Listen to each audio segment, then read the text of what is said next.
ये कहानी शुरू होती है साल 2008 से। इंडियन स्पेस रिसर्च ऑर्गेनाइजेशन यानी कि इसरो एक स्पेस एजेंसी जिसकी टेक्नोलॉजी कुछ सैटेलाइट लॉन्चेस और रॉकेट्स के फॉर्मेशन तक ही सीमित थी, उसने चंद्रमा की ओर अपने कदम बढ़ा दिए थे। 22 अक्टूबर 2008 को चंद्रयान 1 की सक्सेसफुल लॉन्चिंग के बाद दुनिया भर में इसरो और इसके साइंटिस्ट की जमकर तारीफ हो रही थी और भारत को स्पेस एक्सप्लोरेशन की फील्ड में एक उभरता हुआ देश कहा जाने लगा था।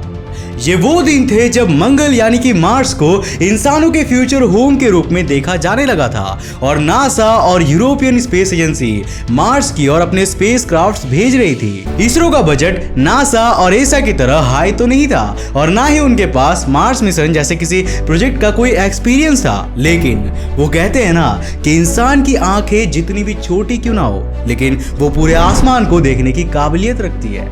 इसरो के सामने तमाम मुश्किलें थी, लेकिन भारत का नाम मार्स तक ले जाने की चाह ने हमारे साइंटिस्ट की रातों की नींद उड़ा कर रखी थी और 23 नवंबर 2008 को उस समय के इसरो चेयरमैन जी माधवन नेयर ने अनाउंस किया कि इसरो मार्स पे एक अनक्रूड मिशन भेजने की प्लानिंग कर रहा है। जब ये बात दुनिया के सामने आई तो इसरो का मजाक उड़ाया जाने लगा। लोगों ने कहा कि चंद्रयान 1 मिशन के बाद इसरो ऐसे सपने देखने लगा है जो शायद वो आने वाले 25 सालों में भी पूरा नहीं कर पाएगा। विदेशी मीडिया भारत को एक गरीब और टेक्नोलॉजिकली बैकवर्ड देश मानकर हमें इस मिशन के बारे में ना सोचने की सलाह देने लगी। लेकिन क्या ये बात इसरो के देशभक्त साइंटिस्ट और 1 अरब से भी ज्यादा भारतीयों का हौसला तोड़ पाई? जी नहीं। इसरो साइंटिस्ट की मेहनत और देशवासियों की दुआओं ने वो कर दिखाया जो मिसाल बन गया। आज के इस वीडियो में मैं आपको इसरो के मंगलयान 1 मिशन की अद्भुत कहानी सुनाने वाला हूं। तो हेलो गाइस, मैं हूं कौशिक और चलिए जानते हैं मंगलयान 1 मिशन के उस अद्भुत सफर के बारे में। दोस्तों, जब हम किसी स्पेस मिशन के बारे में प्लानिंग करते हैं तो वो एक चीज जो हमें सबसे पहले चाहिए होती है वो है पैसा, यानी कि बजट। करीब 1 साल की स्टडीज के बाद इसरो ने भारत सरकार से 450 करोड़ रुपए के बजट की मांग की थी, जिसमें से 153 करोड़ रुपए ऑर्बिटर के लिए जरूरी थे और बाकी का बजट ग्राउंड स्टेशंस और दूसरे टेक्नोलॉजिकल अपग्रेड्स के लिए रिक्वायर्ड था। नवंबर 2009 में कोप्पिलेली राधाकृष्णन यानी कि के राधाकृष्णन इसरो चीफ बन चुके थे और अब ये मिशन उनकी लीडरशिप में ही हो रहा था। इसरो साल 2010 में भारत सरकार के सामने बजट की मांग रख चुकी थी, लेकिन भारत सरकार ने इसको पूरा करने में 2 साल लगा दिए। 3 अगस्त 2012 को उस समय के prime minister doctor Manmohan Singh ने फाइनली इस प्रोजेक्ट के लिए बजट अप्रूव कर दिया। वैसे कितना अच्छा होता ना कि उस समय भी क्रिप्टो करेंसी आज की तरह पॉपुलर होती और भारत सरकार एलोन मस्क के डॉज 1 मिशन की तरह डॉज कॉइन में ही पेमेंट कर पाती। आई गेस ऐसे में तो मंगलयान का बजट और भी कम हो जाता, लेकिन ये कोई मजाक की बात नहीं है। चलो मैं आपको एक फैक्ट बताता हूँ। क्या आपने ये गौर किया कि मंगलयान 1 मिशन की अनाउंसमेंट साल 2008 में ही कर दी गई थी और साल 2010 तक इसके बजट के लिए मांग भी रखी गई थी, लेकिन सरकार ने इसके बजट को पास करने में लगभग 2 साल का वक्त लगा दिया और बजट दिया भी तो केवल 450 करोड़ रुपए का ही, जो कि मार्स मिशन को देखते हुए काफी ज्यादा ही कम था। अरे इतने बजट में तो इंडिया में मूवीज भी बन चुके हैं। अब सवाल ये आता है कि आखिर उस समय ऐसा क्यों हुआ था? ऐसा इसीलिए क्योंकि उस समय इंडियन गवर्नमेंट साइंस और टेक्नोलॉजी में उतनी फंडिंग नहीं करते थे जितनी करनी चाहिए थी और इसका कारण भारतीय अर्थव्यवस्था में इनोवेशन की बहुत कमी थी और इसरो को अपने प्रोजेक्ट्स के लिए कम बजट्स मिलते थे। बट अब ऐसा नहीं है। अब इंडियन गवर्नमेंट इनोवेशन पे काम कर रही है और टेक्नोलॉजी को बढ़ावा दे रही है और अच्छी बात यह है कि इंडिया के लोग भी अब समझदार बन चुके हैं और नई टेक्नोलॉजी जैसे ब्लॉकचेन को भी अपना रहे हैं और क्रिप्टो करेंसी को सीरियसली ले रहे हैं। क्रिप्टो करेंसी आज के समय में इन्वेस्टमेंट का one of the best option है और लोग इससे हाई रिटर्न्स गेन कर रहे हैं और जैसा कि मैं आपको बताता ही हूं कि एलोन मस्क जैसे बिलियनर्स भी इसको काफी सपोर्ट करते हैं और मानते हैं कि यही फ्यूचर है।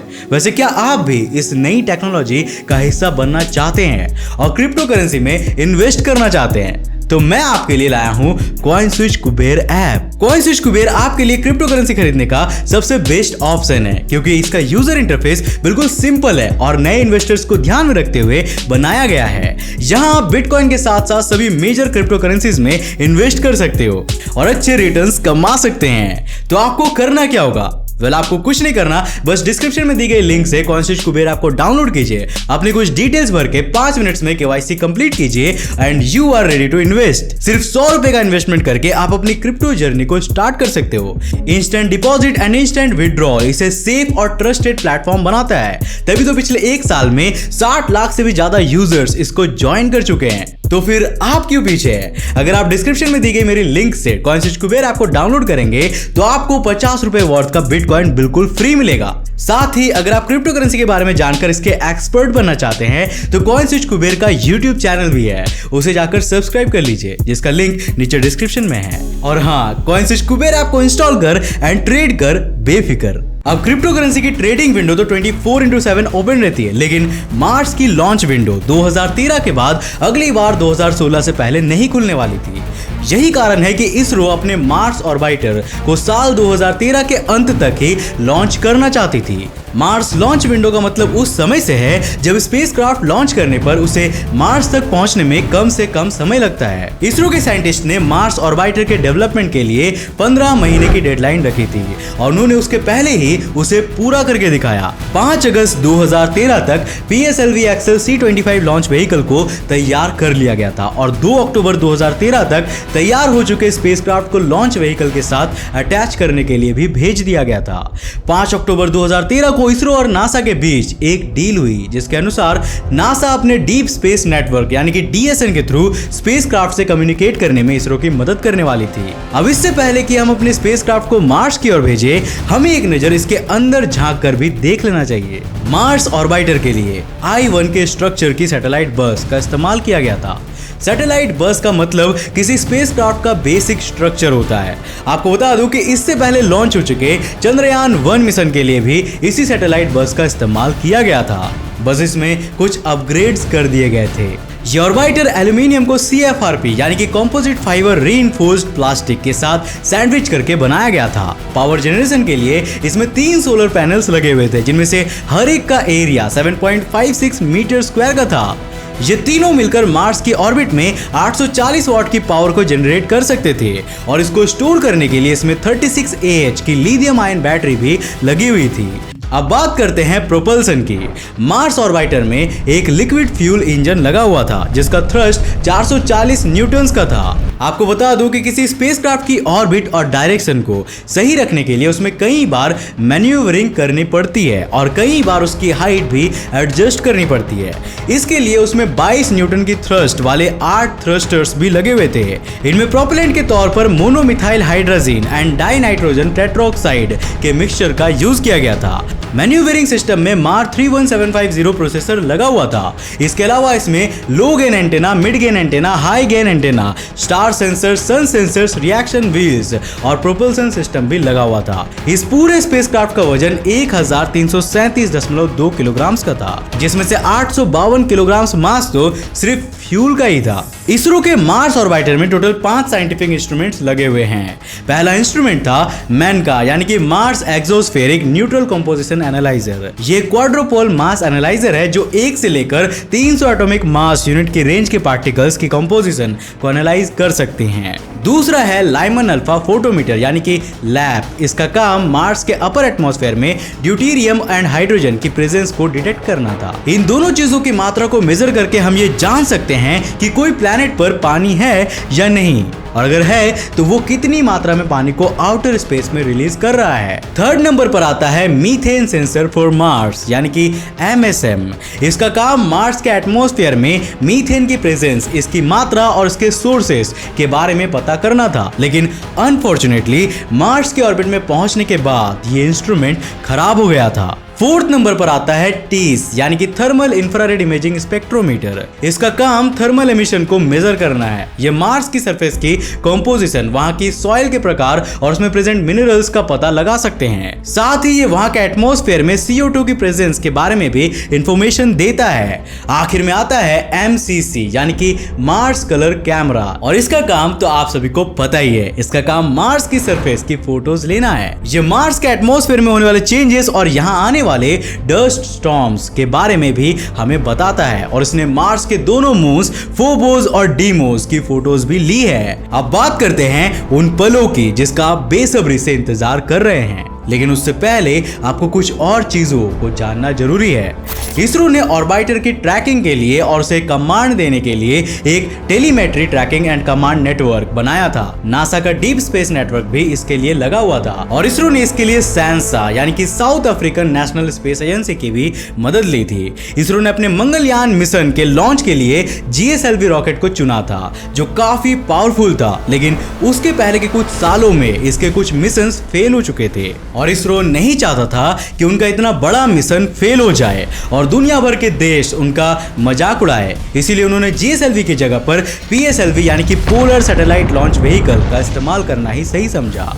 ये रॉकेट पावर में तो GSLV से पीछे है, लेकिन इसकी सक्सेस रेट शानदार है। इस रॉकेट ने मंगलयान को धरती की ऑर्बिट में पहुंचा दिया और वहां से ऑर्बिटर ने अपने थ्रस्टर्स का इस्तेमाल करके अपने आप को मार्स की ओर ड्रैग कर लिया। आपको बता दूं कि पहले इस मिशन को 28 अक्टूबर 2013 को भेजा जाना था, लेकिन पैसिफिक ओशियन में खराब मौसम के कारण इसरो की एक नेविगेशन शिप फिजी के कोस्ट पर नहीं पहुंच पा रही थी। इसके लिए इस मिशन को एक हफ्ते के लिए पोस्टपोन कर दिया गया। 5 नवंबर 2013 को भारतीय समय के अनुसार दोपहर के 3:20 पर आंध्र प्रदेश के श्रीहरिकोटा में स्थित सतीश धवन स्पेस सेंटर से PSLV XL C-25 launch vehicle की मदद से इसे लॉन्च कर दिया गया। अगले करीब 25 दिनों तक मंगलयान धरती को ऑर्बिट करता रहा। इसका मकसद स्पेसक्राफ्ट के सारे इक्विपमेंट्स की टेस्टिंग और मार्स की ओर भेजने के लिए स्पेसक्राफ्ट को पर्याप्त स्पीड देना था। मार्स की ओर जाते 1 अरब से भी ज्यादा भारतीयों के सपने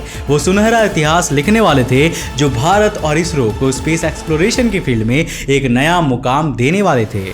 इस दौरान इसकी ऑर्बिट करेक्शन के लिए स्पेसक्राफ्ट को कई बार मैन्यूवर भी किया गया। 78 करोड़ किलोमीटर और 298 दिनों के लंबे सफर के बाद 24 सितंबर 2014 को इसरो का मंगलयान मार्स की ऑर्बिट में एंटर हो गया और इसी के साथ भारत पहले ही अटेम्प्ट में ऐसा करने वाला दुनिया का पहला देश बन गया। दुनिया भर में इसरो के साइंटिस्ट की जमकर तारीफ हो रही थी और वो एक चीज जिसने दुनिया के हर मीडिया हाउस का ध्यान अपनी ओर आकर्षित किया, वो थी इस मिशन की कॉस्ट। इस पूरे मिशन में सिर्फ 450 करोड़ रुपए यानी कि $73 मिलियन का ही खर्चा आया था।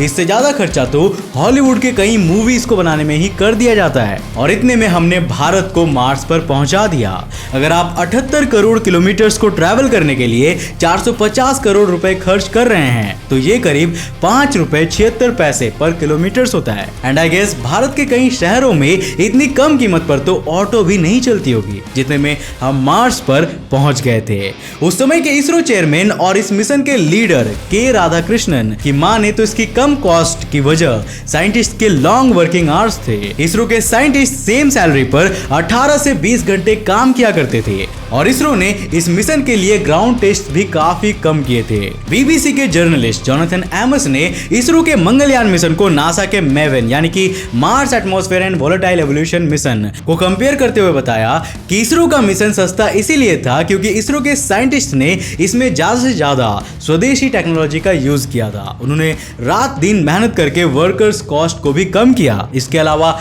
मंगलयान का पेलोड और डिजाइन भी काफी सिंपल रखा गया। आपको बता दूं कि नासा के मेवन मिशन की कॉस्ट $582.5 मिलियन की थी, यानी कि इसरो से 8 गुना ज्यादा। साल 2014 में जब भारत ने मंगलयान मिशन को सक्सेसफुली मार्स की ऑर्बिट में पहुंचा दिया था, तो भारत के सबसे बड़े कंपटीटर कहे जाने वाले चाइना ने हमारे इस मिशन को प्राइड ऑफ एशिया यानी कि एशिया का गर्व कहा था। मंगलयान मिशन के लिए इसरो को कई इंटरनेशनल अवार्ड्स भी दिए गए थे।